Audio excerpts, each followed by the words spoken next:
immensely to the growth of our great nation. I would like to emphasize one thing first. We are Indians first.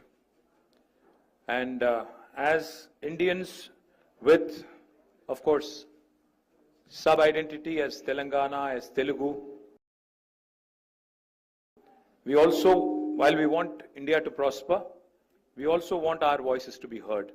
And we also want to ensure that the three most important things mentioned in the Constitution, equality, liberty and fraternity, as envisaged by Dr. Baba Saheb Ambedkar, are respected in letter and spirit.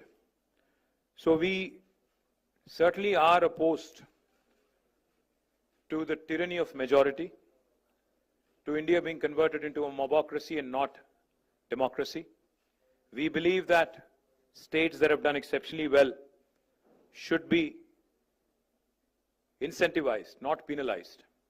We believe that those states that have done exceptionally well in terms of political, economic and other progressive indicators, administrative, education, etc., should not be penalized, and that this would be a travesty of justice. Reducing our voice, reducing our numbers, representation in Parliament, at least the proposal, to go forward with delimitation on the population basis certainly seems extremely unfair. So what we are seeking is a fair delimitation for meaningful democracy. While any federal government if it were to perform in a truly federal spirit, they should be encouraging high-performing states. Telangana today, we are only 2.8% of India in terms of population, but we contribute to 5.2% of India's GDP. So we are literally punching double our weight. But if you are going to reduce our number from 17 to whatever is being proposed in a pro rata basis or whatever other logical, pretext the government of India is going to come forward with, that certainly will be justice. Let me also remind the union government that this is not an imbalance, but it is a fundamental inequity.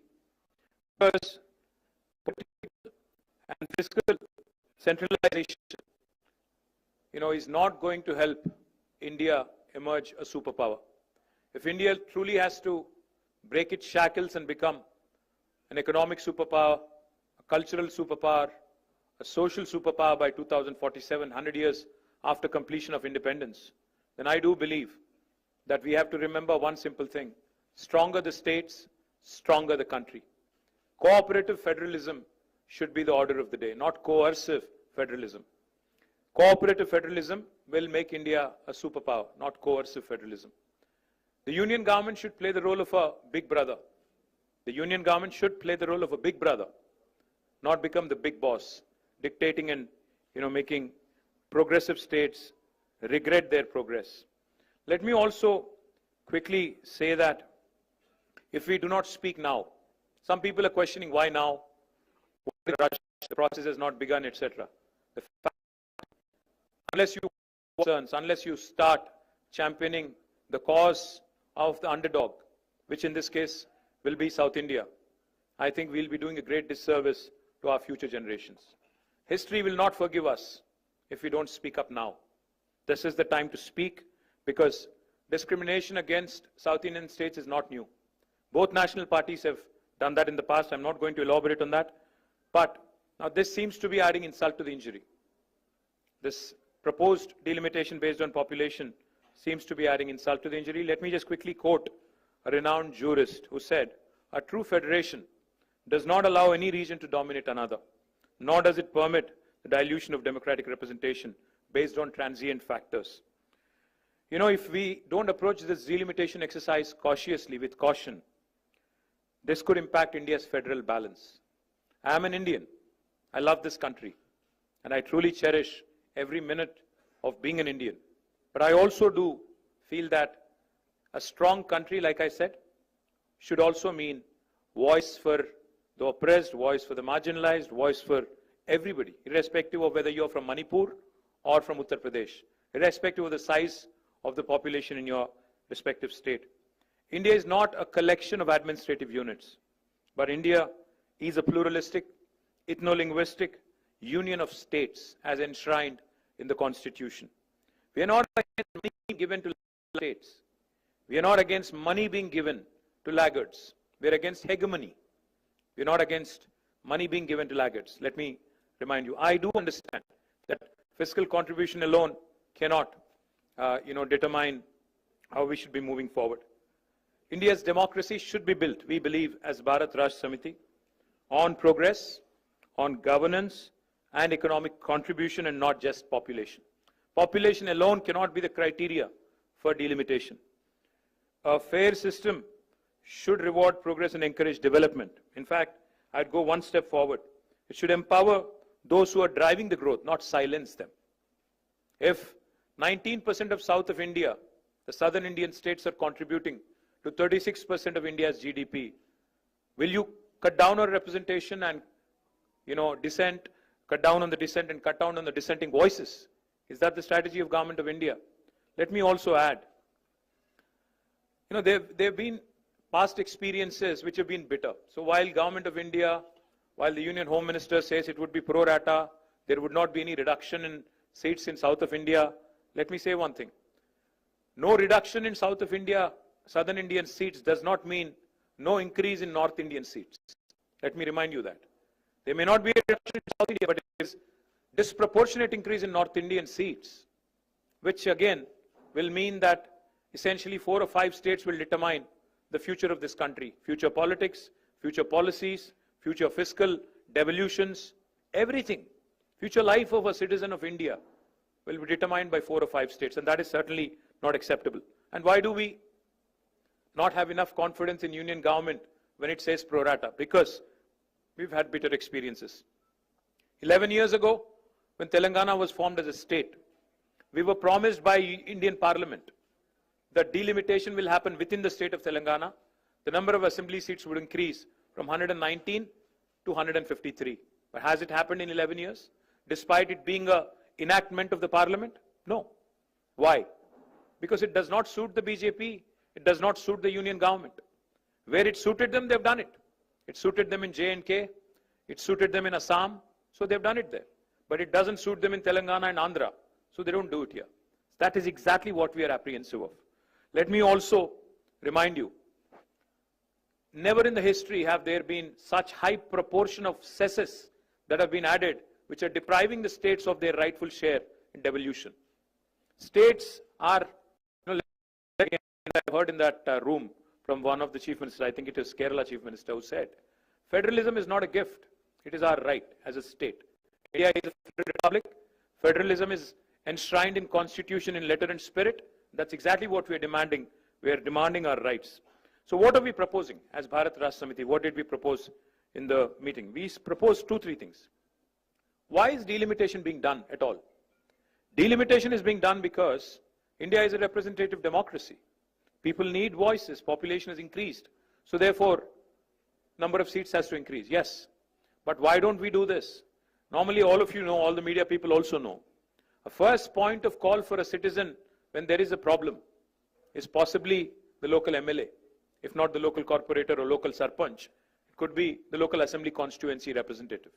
So what we are proposing is, I think union government should go ahead and increase the number of assembly seats within a specific state so that wherever there is an increase in population, all those challenges with respect to representation, with respect to better administration, decentralization, etc. can be tackled. You know why? Because number of MLAs being altered within a state does not tip the federal balance. But if you start tinkering with the number of MPs who are representing in parliament, that will certainly disturb the federal balance. MLAs regularly take care of policies at the state level. But MPs, members of parliament, take care of policy at the national level.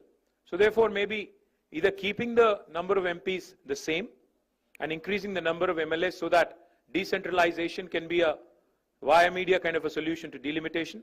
That's one approach we are proposing. Or secondly, if you're increasing the number, if you're determined to increase the number of seats, then what we are proposing is Maybe take the national average growth rate or maintain the same proportion for every state. Because you see, Government of India itself, through 42nd Amendment of the Constitution and back in 1976, had brought in, population control as a measure and suspended further delimitation for 25 years. In 2001 again, Atal Bihari Vajpayee government suspended it by 84th Amendment for another 25 years. So for 50 years, we have not increased number of seats. Now, if we are going to increase, then it has to be in same proportion across the country. It cannot be impacting those states that have done economically, educationally, progressively, adversely. And we would also like to propose, this could sound a bit radical. Population alone cannot be the criteria. What if we start asking, 19% of South India contributes to 36% of GDP. So can the South have 36% representation in Parliament? That could be a radical solution. Why population alone should be the criterion for delimitation?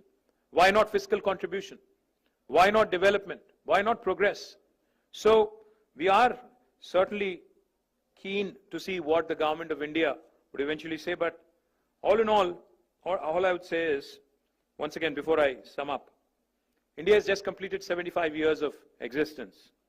Our national leadership should ideally strive to heal old wounds, not create new ones, not unnecessarily create ruptures in this Indian polity, which is already very diverse, very heterogeneous. As a renowned scholar and statesman once said, the federal structure of India must ensure that no state, however small or large, feels neglected in governments. You could be Manipur, you could be Uttar Pradesh. You should not feel neglected, or you should not feel left out. That's exactly what we are demanding. And once again, I'd like to repeat, if India truly has to become a superpower by 2047, the order of the day is cooperative federalism, not coercive federalism. Jai Telangana, Jai Hind. Thank you. నేనేం చెప్పాను అంటే భారతదేశంలో 1976లో ఆనాటి అప్పటి ప్రభుత్వం 42వ రాజ్యాంగ అధికరణం ద్వారా సవరణ ద్వారా వారు ఆనాడు నంబర్ ఆఫ్ సీట్స్ మీద రెస్ట్రిక్షన్ పెట్టారు. ఇప్పుడు మళ్ళీ ఏ రాష్ట్రాలు అయితే జనాభా నియంత్రణ పాటించాయో, కుటుంబ నియంత్రణ పాటించాయో వాటిని పనిష్ చేసే విధంగా వ్యవహారం చేస్తామంటే ఇది సరికాదు, ఇది మంచిది కాదు, దేశానికి మంచిది కాదు. అందుకే ఇతర ఫ్యాక్టర్స్ కూడా తీసుకోండి. ఫర్ ఎగ్జాంపుల్ నేను అన్నట్టు జీడిపి కాంట్రిబ్యూషన్ తీసుకోండి.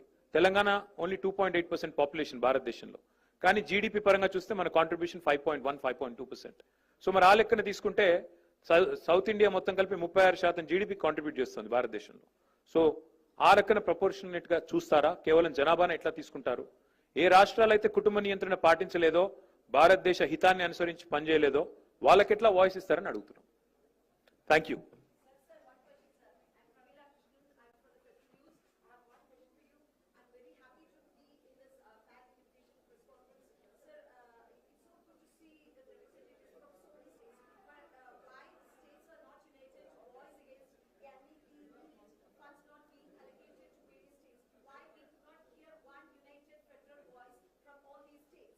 Unfortunately, I think each of us is living in our own bubbles.